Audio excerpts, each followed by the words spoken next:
Maximus's defeat of Commodus provides a dramatic conclusion to Gladiator, but the depiction of the malevolent emperor's death is historically inaccurate. The scene portrays the extent of Emperor Commodus's malice and provides a realization of the vengeance sought by Maximus following the crucifixion of his wife and child. Gladiator's Commodus' death, therefore, is a pertinent conclusion to Maximus's storyline in Gladiator, but it consequentially abstracts the film's historical basis. The 2000 film, directed by Ridley Scott, is steeped in the culture of ancient Rome. Gladiator is clearly influenced by aspects of history, but its specific storyline is definitively imaginative. Commodus, who is portrayed by Joaquin Phoenix, was indeed the son of Marcus Aurelius, Richard Harris, and an emperor of Rome. The character is, however, portrayed fictionally in Gladiator, and his death during Maximus's final fight in the Colosseum is an example of the film's historical inaccuracy. In the contest, Maximus is a victim of foul play as Commodus preemptively wounds him, then later produces a blade. Despite the unfair circumstances, Maximus is victorious, killing Commodus with the very blade the emperor had concealed. Contrary to the plot of Gladiator, where Emperor Commodus is portrayed as having killed Marcus Aurelius, the two ruled together from 177 until the latter's death in 180.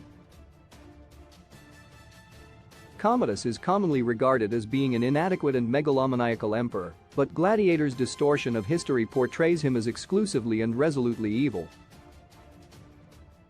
Gladiator is somewhat historically accurate in its final scenes, as Commodus did perform as a gladiator. His death, however, was the result of an assassination plot in 192, culminating with Narcissus killing him in the bath.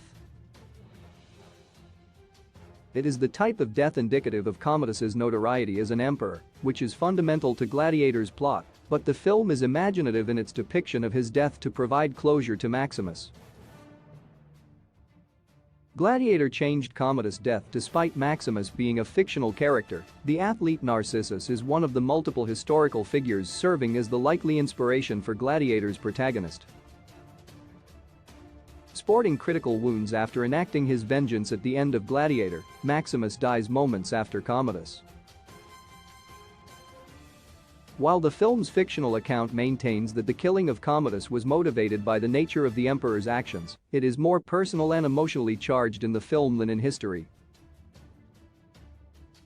What else Gladiator changed about Commodus aside from the manner of his death in Gladiator? Commodus' on-screen depiction has a few other historical reworkings that help add spice to the plot, although some changes serve to tone down the character. One of these is Commodus' relationship with his sister Lucilla.